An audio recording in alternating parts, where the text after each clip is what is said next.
ইতিমধ্যেই আমাৰ দৰ্শকসকল সকলোৱে গম পাইছে যে চীনে চাংপু নদীৰ ওপৰত পৃথিৱীৰ সৰ্ববৃহৎ নদী বান্ধটো তৈয়াৰ কৰিবলৈ সাজু হৈছে আৰু এই সম্পৰ্কে ইতিমধ্যে ৰাজহুৱাভাৱে তেওঁলোকে ঘোষণা কৰিছে আৰু এই বান্ধটো নিৰ্মাণ হ'লে অসমত ইয়াৰ প্ৰভাৱ কেনেকুৱা হ'ব ব্ৰহ্মপুত্ৰৰ ওপৰত ইয়াৰ প্ৰভাৱ কেনেকুৱা হ'ব সেই বিষয়ে আমি আজি সাৰাংশত আলোচনা কৰি আপোনালোকে গ্ৰাফিক্সত দেখি থাকিব যে ব্ৰহ্মপুত্ৰ উপত্যকাৰ সভ্যতা এতিয়া গভীৰ প্ৰত্যাহ্বানৰ সন্মুখীন হৈছে চীনে তিব্বতৰ চাংপু নদীৰ ওপৰত নিৰ্মাণ কৰিব পৃথিৱীৰ সৰ্ববৃহৎ নদী বান্ধ ব্ৰহ্মপুত্ৰ নদীখনকেই চীনত চাংপু বুলি জনা যায় অৰ্থাৎ এইখন ব্ৰহ্মপুত্ৰই চীনত নামটো হৈছে চাংপু চাংপুৰ ওপৰত বৃহৎ বান্ধ মানে ইয়াৰ অৰ্থই হ'ল যে ব্ৰহ্মপুত্ৰৰ সোঁত স্তব্ধ হৈ যাব পৃথিৱীয়ে পূৰ্বে নেদেখা আকাৰৰ বৃহৎ বান্ধ হ'ব চাংপু নদীৰ ওপৰত এই বান্ধটো এনেকুৱাকৈ নিৰ্মাণ কৰিব খুজিছে যে পোনে পোনে চাংপু নদীখন সম্পূৰ্ণকৈ পথালিয়ে একেবাৰে বান্ধ দিয়া হ'ব যিটোৱে তাৰ গতি একেবাৰে নিয়ন্ত্ৰিত কৰিব অথবা ব্ৰহ্মপুত্ৰৰ গতি একেবাৰে স্তব্ধ হৈ যোৱাৰ আশংকাও আছে এতিয়ালৈকে থ্ৰী গৰ্জেছ নামৰ যিটো বান্ধ আছে যিটো পাৱাৰ ষ্টেচন আছে চীনত সেই থ্ৰী গৰ্জেছ বান্ধটোৱে পৃথিৱীৰ ভিতৰত আটাইতকৈ ডাঙৰ বান্ধ বুলি জনা যায় কিন্তু চাংপুত যিটো নদী বান্ধৰ নতুন নদী বান্ধৰ প্ৰস্তাৱ কৰা হৈছে সেইটো হ'ব থ্ৰী গৰ্জেছ বান্ধৰ তিনি গুণ হ'ব থ্ৰী গৰ্জেছ বান্ধৰ আৰু চীনৰ চতুৰ্দশ পঞ্চবাৰ্ষিক পৰিকল্পনাত এই বান্ধ নিৰ্মাণৰ কথা সিদ্ধান্ত কৰা হৈছে পঞ্চবাৰ্ষিক পৰিকল্পনা ভাৰতবৰ্ষত মোদীৰ চৰকাৰ নৰেন্দ্ৰ মোদীৰ চৰকাৰ অহাৰ আগলৈকে ভাৰতবৰ্ষতো আছিল কিন্তু নৰেন্দ্ৰ মোদীৰ চৰকাৰ আহিয়ে পৰিকল্পনা আয়োগ ভংগ কৰি দিয়া হ'ল পঞ্চবাৰ্ষিক পৰিকল্পনা নোহোৱা হ'ল এতিয়ানো পৰিকল্পনা কি ধৰণৰ চলিব সেই কথা এতিয়াও আমোলাসকলে ৰাজনীতিকসকলে ভালদৰে আজিও ধৰিব পৰা নাই কিন্তু চীনত এতিয়াও পঞ্চবাৰ্ষিক পৰিকল্পনা চলি আছে আৰু আৰম্ভ হ'ব অহা বছৰৰ পৰা চতুৰ্দশ পঞ্চবাৰ্ষিক পৰিকল্পনা এই চতুৰ্দশ পঞ্চবাৰ্ষিক পৰিকল্পনাত আৰম্ভ হ'ব লগা কামটো তিনিটা পঞ্চবাৰ্ষিক পৰিকল্পনাত তেওঁলোকে শেষ কৰিব অৰ্থাৎ 2035 চনৰ ভিতৰত এই বান্ধটো নিৰ্মাণৰ লক্ষ্য স্থিৰ কৰা হৈছে এই বান্ধটোৱে 70,000 নিযুত কিলোৱাট বিদ্যুৎ শক্তি উৎপাদন কৰিব মই আকৌ কৈছো এই বান্ধটোৱে 70,000 নিযুত কিলোৱাট বিদ্যুৎ শক্তি উৎপাদন কৰিব এতিয়া চাব 2000 মিটাৰ উচ্চতাৰ পৰা অৰ্থাৎ প্ৰায় 2 কিলোমিটাৰ উচ্চতাৰ পৰা পানী আহি বান্ধটোত পৰিবহি এই কথাটো এই কাৰণেই গুৰুত্বপূৰ্ণ ইয়াৰ পূৰ্বে ভাৰতীয় যিসকল গৱেষকে চাংপু নদীৰ ওপৰত বৃহৎ নদী বান্ধৰ কথা যিসকল ভাৰতীয় গৱেষকে চাংপু নদীৰ ওপৰত নদী বান্ধৰ কথা গৱেষণা কৰিছিল তেওঁলোকে মাত্ৰ এটা কাৰণতে এইটো অসম্ভৱ বুলি ধাৰণা কৰিছিল হেতু আছিল যে চাংপু নদীৰ যিটো বৃহৎ নদী বান্ধ হ'ব পৰাৰ অৱস্থা এই কাৰণে নাই যে ইয়াত পানীৰ জলস্ৰোতটো ই একেবাৰে পোনে পোনে বহুত ওপৰৰ পৰা তললৈ পৰে যিটো আসলতে জলপ্ৰপাত সদৃশ এই জলপ্ৰপাত সদৃশ ব্যৱস্থাটোত আসলতে বৃহৎ নদী বান্ধ সম্ভৱ নহয় বুলি ভাৰতীয় গৱেষকসকলে ধাৰণা কৰিছিল কিন্তু চীনে এই কামটো সম্ভৱ কৰি তুলিলে 2 কিলোমিটাৰ ওপৰৰ পৰা প্ৰত্যক্ষভাৱে পানী আহি পৰিব নদী বান্ধটোৰ ওপৰত তাৰ পিছত এই নিয়ন্ত্ৰিত পানী টাৰবাইনলৈ যাব আৰু টাৰবাইনত এই বিদ্যুৎ শক্তি উৎপাদন হ'ব কেৱল সিমানেই নহয় যে 70 নিযুত কিলোৱাট বিদ্যুৎ শক্তি উৎপাদনতে কিন্তু চীন ৰৈ যাব খোজা নাই চীন ক্ষান্ত হোৱা নাই চীনে এই বান্ধটো সম্পূৰ্ণ কৰাৰ পিছত 300 বিলিয়ন কিলোৱাট উৎপাদন কৰিবৰ বাবে সাজু হৈছে অৰ্থাৎ 2055 চনৰ ভিতৰত চাংপু নদীৰ ওপৰত তেওঁলোকে এনে ধৰণৰ কিছুমান সম্পৰীক্ষা কৰিব যিবোৰ সম্পৰীক্ষাই আসলতে 300 বিলিয়ন কিলোৱাট বিদ্যুৎ শক্তি উৎপাদন কৰিবলৈ সক্ষম হ'ব এয়া এটা ভয়ংকৰ তথ্য আৰু এইটো সম্পূৰ্ণ হৈ উঠিলে এই 300 বিলিয়নৰ স্বপ্নটো যদি বাস্তৱত পৰিণত হয় তেনেহলে $3 বিলিয়ন প্ৰতি বছৰে তেওঁলোকে মাৰ্কিন ডলাৰ প্ৰতি বছৰে তেওঁলোকে উপাৰ্জন কৰিবলৈ সক্ষম হ'ব চীনৰ এটো বৃহৎ পৰিকল্পনা আমাৰ খৰচত অৰ্থাৎ অসম ভাৰত আৰু বাংলাদেশৰ নদী সম্পূৰ্ণ বিধ্বস্ত কৰি চীনে উৎপাদন কৰিব খুজিছে বিদ্যুৎ আৰু উপাৰ্জন কৰিব খুজিছে আয় কৰিব খুজিছে লাভ কৰিব খুজিছে $3 বিলিয়ন মাৰ্কিন ডলাৰ প্ৰতি বছৰে এইখিনিতে আমি এটা সৰু ক্লিপিং চাই লওঁ আহক এই ক্লিপিংটো দেখিলে আপোনালোকে গম পাব যে চীনৰ চাংপু নদীৰ অৱস্থাটো কেনেকুৱা আজিৰ তাৰিখত এটা সৰু ক্লিপিং এয়া চীনৰ চাংপু নদী অৰ্থাৎ ব্ৰহ্মপুত্ৰৰ অৱস্থাটো চীন দেশৰ ভিতৰত ঠিক এনেকুৱা আমাৰ ইয়াত যেনেকৈ ব্ৰহ্মপুত্ৰৰ মাজত বালিচৰ আছে ঠিক তেনেকৈ তাতো তেনেকুৱা বালিচৰ পৰে কাষৰীয়া পাহাৰবিলাকত দেখিছে সেই পাহাৰবিলাক বৰ্তমান এইখন ছবিত বৰফমুক্ত হৈ আছে অৰ্থাৎ এইখন গৰম দিনৰ ছবি যিখন ছবিত আসলতে বৰফ ইমানকে দেখা পোৱা নাযায় আৰু লাহে লাহে লাহে লাহে চাংপুৰ যেটো নামনি অংশ তাত আপোনালোকে দেখিব যে বালিচৰ আছে আৰু এই বালিচৰ আমাৰ ব্ৰহ্মপুত্ৰ থকাৰ দৰেই এনেকৈ বালিচৰ তাত পৰি থাকে আৰু এই চাংপু নদীখনে আহি ব্ৰহ্মপুত্ৰৰ নাম লৈ অসমৰ মাজেদি বাংলাদেশত পৰিছেগৈ এতিয়া যদি চাংপুৰ ওপৰত যেতিয়া নদী বান্ধ দিয়া হ'ব তেতিয়া লগে লগে ইয়াত অসমৰ লগতে বাংলাদেশকো এই ক্ষতিগ্ৰস্ত কৰিব এতিয়া হক আপোনালোকে আন এখন ষ্টিল ছবি চাওক এই ষ্টিল ছবিখন মই দেখাব খুজিছো স্থিৰ চিত্ৰ এই স্থিৰ চিত্ৰখনত আপোনালোকে দেখিব যে খৰালিৰ যিখন চাংপু খৰালিৰ চাংপুখনৰ অৱস্থা অত্যন্ত বেয়া অৰ্থাৎ তাত এই চাংপু নদীৰ কাষত আৰু চাংপু নদীৰ মাজতে যি ধৰণৰ এটা পৰিবেশ হৈছে এটো কেৱল বনাঞ্চলৰ নিচিনা হৈ গৈছে কেৱল মাত্ৰ চাংপু নদীৰ ভিতৰতে চাংপু নদীৰ অৱবাহিকাৰ মাজতে এক প্ৰকাৰ বনাঞ্চলৰ নিচিনা অৰ্থাৎ ইয়াত পানী কমি গৈছে আৰু পানী কমি যোৱাৰ কাৰণে ইয়াত বেছি খৰালি ইয়াত সৰ আৰু চাপৰি ইয়াত বেছি হৈ যায় আৰু হাবি বননিৰে ভৰি পৰে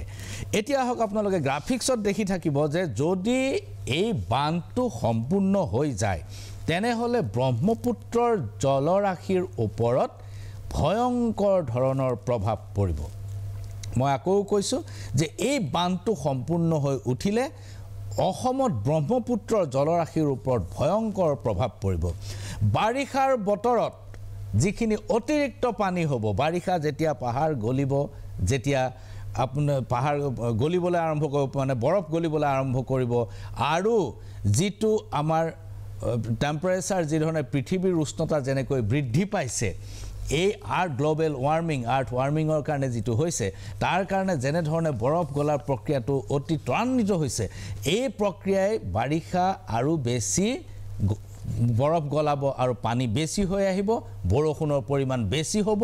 যাৰ ফলত পানী বেছি হৈ আহিব পানী বেছি হলে বান্ধটোৰ বিদ্যুৎ উৎপাদন নিয়ন্ত্ৰিত আৰু নিয়মিত কৰি ৰাখিবলৈ তেওঁলোকে যেতিয়াই পানী এৰি দিব আৰু যেতিয়াই পানী এৰি দিলে নামনি অংশত অৰ্থাৎ পূৰ্বোত্তৰ অঞ্চলত অসমত আৰু বাংলাদেশত যেতিয়াই বানপানীৰ সৃষ্টি হ'ব অসমত বানৰ ঋতু বুলি যেটো আছে আমাৰ আহাৰ শাওন ভাদ আহাৰ শাওন ভাদতে সাধাৰণতে আমাৰ বাৰিষা কাল বুলি আমি জানো আৰু বানৰ ঋতু সেই বানৰ ঋতু বুলি কোনো কথা নাথাকিব তেতিয়া যেতিয়াই বানপানী হ'ব আৰু চীনে পানী এৰাৰ সময়তে একে সময়তে যদি ব্ৰহ্মপুত্ৰৰ উপনৈবিলাকেও যদি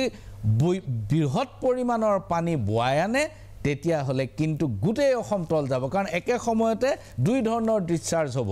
এফালেদি কাষৰীয়া পাহাৰবিলাকৰ পৰা উপনৈবিলাক বাগৰি আহিব উফন্দি আহিব আৰু ইফালে চীনে এৰি দিয়া জলৰাশিয়ে ব্ৰহ্মপুত্ৰ উফন্দাই পেলাব যাৰ ফলত দুইখিনি পানী লগ লাগি সমগ্ৰ অসম তল যোৱাৰ আশংকা আছে আনহাতে যদি চীনে এৰা বৃহৎ পৰিমাণৰ পানী যদি ব্ৰহ্মপুত্ৰ অৱবাহিকাই বহন কৰিব নোৱাৰে তেনেহলে কিন্তু উপনৈসমূহ উফন্দি পৰিব ওলোটাকৈ গতি কৰিব সৰুকৈ মই কওঁ যে আমাৰ গুৱাহাটীত ভৰলু নদীত যিখন আপোনাৰ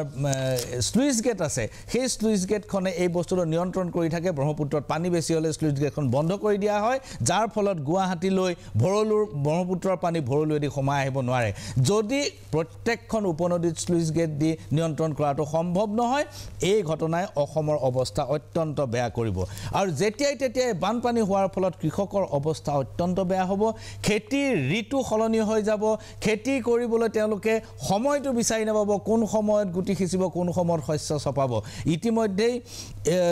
আৰু ইফালে পানী কমি গলে আৰু সাংঘাতিক হ'ব পানী কমি গলে তেওঁলোকে সংৰক্ষণ কৰিব পানী তেওঁলোকৰ বিদ্যুৎ উৎপাদন নিয়মিত আৰু নিয়ন্ত্ৰিত কৰি ৰখাৰ বাবে তেওঁলোকে পানী বান্ধত সংৰক্ষণ কৰিব সংৰক্ষণ কৰাৰ লগে লগে ব্ৰহ্মপুত্ৰত কিন্তু একেবাৰে শুকাই যাব বালিৰ বাহিৰে তাত একো নাথাকিব ব্ৰহ্মপুত্ৰ কেৱল মাত্ৰ ইয়াৰ উপনৈসমূহৰ পানীৰ ওপৰত নিৰ্ভৰশীল হৈ পৰিব এতিয়া আহক এই আপোনালোকে গ্ৰাফিক্সত দেখিব যে ইয়াত এতিয়া আমি আৰু কি ধৰণে ক্ষতিগ্ৰস্ত হ'ব পাৰো আৰু কি ধৰণে ইতিমধ্যে ক্ষতিগ্ৰস্ত হৈছে তিব্বতত ইয়াৰ পূৰ্বেও নদী বান্ধ বহুত হৈছে ইতিমধ্যে প্ৰায় 300 নিযুত কিলোৱাট তাত উৎপাদন হৈ আছে বিভিন্ন বান্ধৰ পৰা কাশ্মীৰৰ পৰা অৰুণাচল প্ৰদেশলৈকে সমগ্ৰ উত্তৰ ভাৰত আৰু উত্তৰ পূবৰ সমগ্ৰ নদী কিন্তু তিব্বতৰ জলৰাশিৰ ওপৰত নিৰ্ভৰশীল হিমাচলৰ শতদ্ৰু নদীৰ ওপৰত যেটো ভাক্ৰা নাংগল বান্ধ পণ্ডিত নেহৰুৱে মুকলি কৰিছিল সেই ভাক্ৰা নাংগল বান্ধটো পাঞ্জাব ৰাজ্যৰ খেতিয়কৰ বাবে জীৱন ৰেখা স্বৰূপ এতিয়া এই হিমাচল আৰু পাঞ্জাব সীমাত থকা এই ভাক্ৰা নাংগল বান্ধটোত কিন্তু বছৰত বহু সময় পানী নাথাকে এই পানী নথকাৰ কাৰণটো হ'ল যে তেওঁলোকে তিব্বতত কেইবাটাও নতুনকৈ বান্ধ হ'ল আৰু শতদ্ৰুৰ উৎসত এই বান্ধবোৰ নিৰ্মাণ কৰা হ'ল যাৰ কাৰণে ভাক্ৰা নাংগল বান্ধত পানীৰ অভাৱ হ'ল পাঞ্জাবৰ কৃষকসকলৰ বাবে ভাক্ৰা নাংগল বান্ধটো এনেকুৱা এটা সামাজিক সম্পৰ্ক আছে জীৱনৰ লগত সম্পৰ্ক আছে যে পাঞ্জাবী খেতিয়কে শিখ খেতিয়কে যেতিয়া কিবা ঘটনাৰ কথা আলোচনা কৰিবলৈ যায় তেতিয়া তেওঁলোকে সোধে যে পানী অহাৰ আগত হৈছিল নে ঘটনাটো নে পানী অহাৰ পাছত অৰ্থাৎ ভাক্ৰা নাংগল বান্ধেদি যেতিয়া পানী আহিল সেই তাৰিখৰ পৰা তেওঁলোকৰ সমাজত এখন কথিত ক্যালেন্ডাৰ আছে এই কথিত ক্যালেন্ডাৰটো হৈছে যিকোনো ঘটনা ৰেফাৰ কৰিবলৈ হলে যিকোনো ঘটনা আলোচনা কৰিবলৈ হলে তেওঁলোকে কয় যে পানী অহাৰ আগত হৈছিল নতুবা পানী অহাৰ পিছত হৈছিল এই আছিল ভাক্ৰা নাংগল বান্ধৰ লগত পঞ্জাবৰ কৃষকৰ সম্পৰ্ক এতিয়া আহক অসম কি ধৰণে ভাৰত চৰকাৰৰ সহাৰি এই ক্ষেত্ৰত কি ধৰণৰ এই কথাটো আমি আবাৰ আলোচনা কৰোঁ আপোনালোকে গ্ৰাফিক্সত দেখিব যে অসম গভীৰ সংকটৰ সন্মুখীন হ'ব এই কথাৰ কোনো আৰু দ্বিমত নাই এটা নদী বান্ধ মানে ব্ৰহ্মপুত্ৰৰ ওপৰত এটা নদী বান্ধ মানে অসমৰ পানী একেবাৰে নিয়ন্ত্ৰিত হৈ পৰিব আমি শুকাব পাৰো অথবা বানপানীটো বুৰ যাব পাৰো কিন্তু ভাৰত চৰকাৰৰ সহাৰি কেনেকুৱা ধৰণৰ ইয়াৰ পূৰ্বে যিবোৰ তিব্বতত চীনে বান্ধ নিৰ্মাণ কৰিছিল এই বান্ধ বিলাকৰ ক্ষেত্ৰত কিন্তু ভাৰত চৰকাৰে বৰ বিশেষ প্ৰতিবাদ কৰিব পৰা নাছিল কিন্তু এইবাৰ ভাৰত চৰকাৰে প্ৰত্যুত্তৰ দিবলৈ সাজু হৈছে আৰু প্ৰত্যুত্তৰ হিচাপে তেওঁলোকে ব্ৰহ্মপুত্ৰৰ ওপৰত অৰুণাচলত আৰু এটা বান্ধ 10 গিগাৱাট ক্ষমতা সম্পন্ন এটা বান্ধ ভাৰত চৰকাৰে নিৰ্মাণ কৰিবলৈ প্ৰস্তাৱ কৰিছে এতিয়া এই 10 গিগাৱাটৰ বান্ধটোৱে আমাৰ কিমান দূৰ আমাক ইতিবাচক প্ৰভাৱ পেলাব এয়া এতিয়াও গৱেষণাৰ বিষয় আলোচনাৰ বিষয় মোৰ বোধেৰে ই কিন্তু অধিক কুফলো কঢ়িয়াই অনাৰ আশংকা আছে এতিয়া মই নতুন কথা এটা ক'ব খুজিছো যে এইটো হৈছে যে কেবা আপোনালোকে গ্ৰাফিক্সত দেখিব যে কেইবাখনো দেশৰ মাজেদি যেতিয়া এখন নদী বৈ যায় এই ক্ষেত্ৰত আসলতে আন্তৰ্জাতিক কিছুমান আসলতে বিধি ব্যৱস্থা থকাটো উচিত আছিল আন্তৰ্জাতিক বিধি ব্যৱস্থা একেবাৰে নথকাও নহয় কিন্তু এই বিধি ব্যৱস্থা সমূহ বৰ বেছি এটা মানে কাৰ্যকৰী নহয় আপোনালোকে গ্ৰাফিক্সত দেখিব যে 1992 চনৰ 17 মাৰ্চত ফিনল্যান্ডৰ ৰাজধানী চহৰ হেলচিংকিত এখন শীৰ্ষ সন্মিলন হৈছিল পৃথিৱীৰ ইউনাইটেড নেশনছৰ আহ্বান ক্ৰমে আৰু এই 17 মাৰ্চৰ শীৰ্ষ সন্মিলনে হেলচিংকি প্ৰটোকল নামৰ হেলচিংকি ঘোষণাপত্ৰ নামৰ এটা ব্যৱস্থা এখন চুক্তিপত্ৰ এৰি দিছিল পৃথিৱীৰ দেশসমূহলৈ আৰু এই চুক্তিপত্ৰ অনুসৰি কেইবাখনো দেশৰ মাজেদি বৈ যোৱা নদীৰ ক্ষেত্ৰত কিছুমান বাধা নিষেধ আৰোপ কৰা হৈছিল এই বাধা নিষেধবিলাক আছিল যে উজনিত থকা দেশবিলাকে নামনিত থকা দেশবিলাকক প্ৰভাৱ বিস্তাৰ কৰিব পৰাকৈ কোনো ধৰণৰ বান্ধ নিৰ্মাণ কৰিব নোৱাৰিব কিন্তু 1996 চনৰ 6 মাৰ্চৰ পৰা এই চুক্তিখন কাৰ্যকৰী হৈছে আৰু 2018 চনৰ সেপ্টেম্বৰ মাহলৈকে মাত্ৰ 43খন দেশে এই চুক্তিপত্ৰত স্বাক্ষৰ কৰিছে ইয়াৰ ভিতৰত এছিয়াৰ এখনো দেশ নাই অৰ্থাৎ চীন ভাৰত পাকিস্তান বাংলাদেশ এই দেশবোৰ এই চুক্তিপত্ৰৰ ভিতৰত নাই এই চুক্তিপত্ৰৰ ভিতৰত থাকিলে আমি চীনৰ ওপৰত কিবা এটা অন্তত আইনগত বা বিধিগত ব্যৱস্থাৰ বাবে কিবা কৰিব পাৰিলোহেঁতেন কিন্তু এই চুক্তিপত্ৰত যেহেতু চীনো নাই আৰু ভাৰতো নাই গতিকে এই ক্ষেত্ৰত ভাৰতে কৰিব লগা একো নাই চীনৰ ক্ষেত্ৰত চীনে পানী নিয়ন্ত্ৰণৰ ক্ষেত্ৰত সদায় এটা নেতিবাচক ভূমিকা গ্ৰহণ কৰি আহিছে তেওঁলোকে মেকং ৰিভাৰ কমিছন যিখন আছে ছখন দেশৰ মাজেদি মেকং নদীখন বৈ গৈছে ইয়াৰ ভিতৰত চীন ম্যানমাৰ থাইলেণ্ড লাওছ কম্বোডিয়া আৰু ভিয়েটনাম ইয়াৰ ভিতৰত মাত্ৰ 4খন দেশে মাত্ৰ থাইলেণ্ড লাওছ কম্বোডিয়া আৰু ভিয়েটনাম মাত্ৰ মেকং ৰিভাৰ কমিছনৰ ভিতৰত আছে ম্যানমাৰ আৰু চীন নাই এওঁলোক কিন্তু উজনিত থকা দেশ তেওঁলোকে যদি বান্ধ দি দিয়ে নামনিৰ এই 4খন দেশ কিন্তু বিপদত পৰিব একে ধৰণে চীনে এতিয়া তিব্বতত প্ৰস্তাৱিত এই বান্ধে নামনিৰ দেশ ভাৰত আৰু বাংলাদেশক গভীৰ সংকটৰ সন্মুখীন কৰাব সেই বিষয়ে নিশ্চিত চাব লাগিব ভৱিষ্যতে ভাৰত আৰু আন্তৰ্জাতিক সম্প্ৰদায়ে কি ধৰণৰ স্থিতি গ্ৰহণ কৰে সাৰাংশ ইমানতে সামৰিছো নমস্কাৰ